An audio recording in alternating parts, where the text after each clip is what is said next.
Hello friends, கருணக்கிழங்கு புளிக்குழம்பு இந்த மாதிரி செய்யுங்க, சூப்பராக இருக்கும். கருணக்கிழங்கு நான் ஒரு 2 நிமிஷம் வேக வச்சு எடுத்து வச்சுருக்கேன்.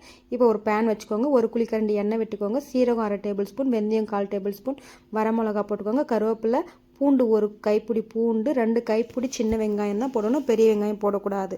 போட்டுட்டு அதையும் நல்லா வதக்கி விட்டுடுங்க. இப்போ 3 தக்காளி பொடிசாக கட் பண்ணி எடுத்துக்கோங்க, அதையும் அதில் போட்டுடலாம். போட்டு லைட்டாக உப்பு போட்டுட்டு நல்லா வதக்கி விடுங்க. பெருங்காயத்தூள் 1/4 டேபிள் ஸ்பூன் பெருங்காயத்தூள் போட்டுக்கோங்க.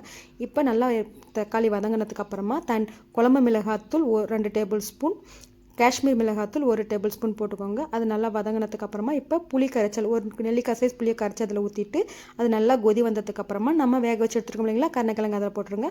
அது நல்லா ஒரு பச்சை வாசனை பொருளுக்கு வந்ததுக்கு அப்புறமா இப்போ பச்சை மிளகா 2 போட்டுக்கோங்க, மிளகுத்தூள் ஒரு 1/4 டேபிள் ஸ்பூன், வெல்லம் கொஞ்சம் போட்டுட்டு நல்லா கொதிக்க விடுங்க. இப்போ வடகம் போட்டு தாளித்து இறக்குனீங்கன்னா செம்ம டேஸ்டியான குழம்பு ரெடி ஆகிடும். கருணக்கிழங்கு புளிக்குழம்பு ரெடி.